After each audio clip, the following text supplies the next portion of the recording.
Hello everyone, welcome to the channel Story Katha. So today we are going to read the book The Ballad of Never After's first chapter. So the chapter goes like, there is a door deep inside the royal library of Wolf Hall that no one has opened for centuries. People have tried to set it on fire, break it with axes, and pick its lock with magic keys. But no one has so much left a scratch on this stubborn door. Some say it mocks them.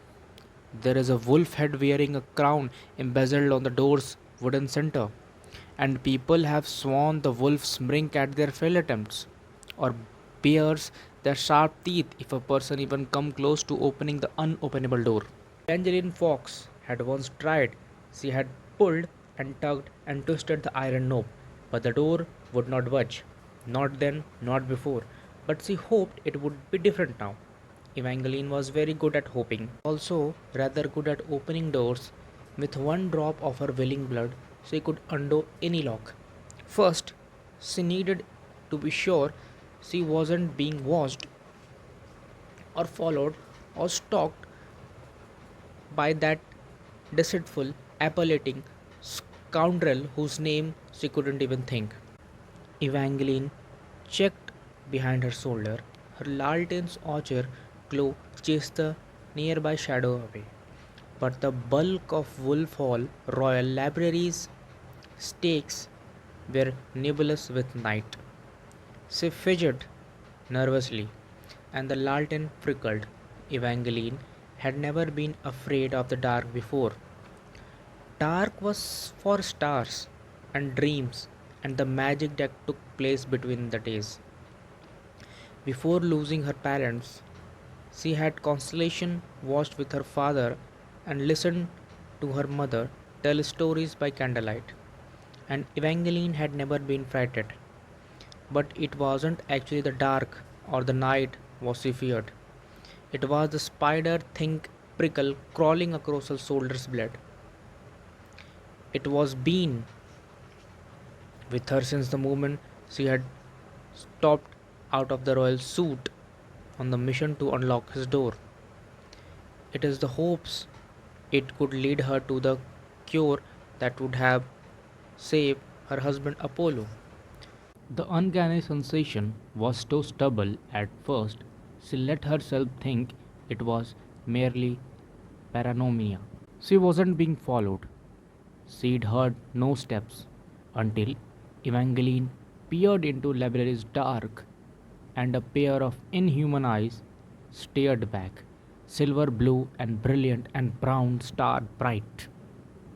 She imagined they shone just to taunt her, but Evangeline knew that even if they sparkle now, even if these eyes light up the dark and tempted her to lower her light, she couldn't trust them, and she couldn't trust him.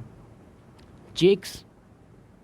She tried not to think his name, but it was impossible not to as watch him saunter out of the dim, indolent, yet confident and handsome as ever.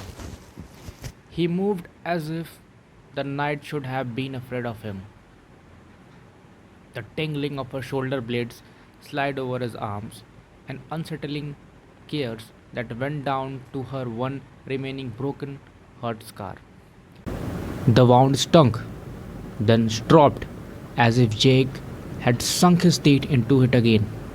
Evangeline clutched her lantern like a sword. Go away, Jakes. It had only been 2 days since the guard removes him, and she'd hoped he would have stayed away longer. Forever would have been ideal. I know what you did, and I don't want to see you. Jake shoved his hand into pocket with his trouser. His smoky grey shirt was loosely tucked in, his sleeve shoved up, lean arms and bottom missing at the throat. With his tousled hair, now golden instead of seductive midnight blue, she looked more reckless, stable boy than calculating fate. But Evangeline knew she could never let herself forget what Jake truly was. He was obsessive and driven and entirely without moral or conscience. The story said His kiss was deadly to all except his one true love, and as he'd scratched for her, he'd left a trail of corpses. Evangeline had once been naive enough to believe that meant the Prince of Heart understand heartbreaks because his heart has broken over and over as he looked for love. But now it was crystal clear. He was one who did the breaking because he didn't know how to love. Jake spoke softly. I understand if you are upset. If Evangeline cut in. You poisoned my husband. Jake lifted his shoulder in an unsocial shrug. I didn't kill him. That's not something you earn points for. She fought to keep her voice from cracking. Until then, Evangeline hadn't realized that a part of her still held onto a silver hope that Jake's was innocent. But he wasn't even trying to deny it. He didn't care that Apollo was little more than a corpus, just as he didn't care Evangeline had been turned to stone. You need to stop holding me to human standard. Jakes drawled. I'm a fate. That's exactly why I don't want to see you. Since I met you, my first love was turned to stone. I was turned to stone. Then I was turned into fugitive. Multiple people have tried to murder me. And you poisoned my husband. You already said that one. Evangeline growled. Jake shivered and leaned against a nearby bookshelf as if her feelings were the emotional equivalent of snitch, something to be gotten over quickly or avoided simply by stepping out of the way. I'm not going to apologize for being what I am. And you are conveniently forgetting that before we met, you were a sad orphan with a broken heart and a wicked stepsister. After I stepped in, you became the sweetheart savior of Valenda, married a prince, and become a princess. Those things only happened because they served your twisted interest. Evangeline Steth. Evangeline said everything he done for her was just so that he could use her to open the Valerie Arch. Children treated their toys better than you treated me. Jake's eye narrowed. Then why didn't you stab me, little fox? The other night in the crypt, I threw you a dagger and I was close enough for you to use it. His gaze sparked with fresh amusement as it lowered her to neck, to the exact place his mouth had lingered 3 nights ago. She blushed at the unwanted memory of his teeth and tongue on her skin. He'd been infected with vampire venom, and she'd been infected with stupidity. She'd play with him that night to keep him occupied so he wouldn't feed on human blood and become a vampire himself. He hadn't, but he'd feed on the sympathy instead. Jakes had told her the story of the girl who'd want his heart beat again, Princess Donatilla. She was supposed to be his one true love, but instead of feeling that role, Princess Donatilla had chosen another and stabbed Jax in the chest. After hearing the story, Evangeline has started to see Jakes as the sympathetic prince of hurt as she had first gone for help. But Jakes was all broken without any hurt, and she needed to stop hoping that he could be more. I made a mistake that night in the crypt. Evangeline banished the blush from her cheek and looked straight into Jake's inhuman eyes. But gave me another chance. I won't hesitate to stab you. He smirked, flashing dimples he didn't deserve. I'm almost tempted to test that claim. But you all have to do more than wound me if you wish to get rid of me. Jake pulled an intensely white apple from his pocket and started tossing it. If you really want me out of your life forever, help me to find the missing stone and open the Valerie Arch. Then I'll promise you'll never see me again. As much as I'd love that, I'm never going to open that arch for you. What about for Apollo? Evangeline felt a sharp stab of pain for the prince and another flare of anger for Jakes. Don't you dare say his name. Jakes cried wider, looking oddly pleased by her anger. If you agree to help me, I'll waking up from a suspended state.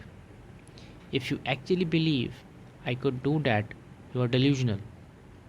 Her first bargain with Jakes was the start of his entire mess. There would be no more deals with him, no more partnership, no more anything. I don't need you to save Apollo. I have found another way. Evangeline lifted her chin toward the sealed library door. It was still half covered in shadows, but she swore she crowned Wolf's had grinded if it knew that she was the one who did finally open its lock.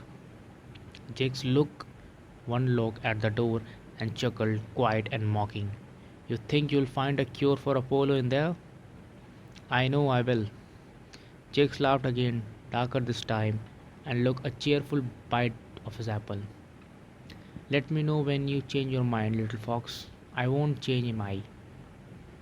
He was gone before she could finish. All that lingered was the echo of his ominous laughter, but Evangeline refused to be nettled. She'd she'd been told by an old librarian that this door led to every missing book and a story about the whalers. Although the North First royal family was human, it was widely accepted that they all possessed remarkable powers. Horona Whaler, first queen of the North, was said to be the greatest healer of all time, and Evangeline had very good reason to believe that among the story on the other side of the door were talks about the healing, which hopefully included a way to bring some back from the state of suspended sleep. Evangeline pulled out her dagger, a jeweled Hitler blade with a few missing gems. It was actually Jake's, the same one he'd tossed at her night they'd spent in the crypt. He'd left it to behind in the morning and still wasn't sure why she'd kept it up. She didn't want to keep it, not anymore, but she hadn't had time to replace it yet, and it was sharpest thing she owned. One prick of dagger and her blood welled red. She pressed it on the door and whispered the word please open. The lock intensely clicked. The knob easily twisted. For the first time in centuries the door struck open. Evangeline understood why Jakes had been laughing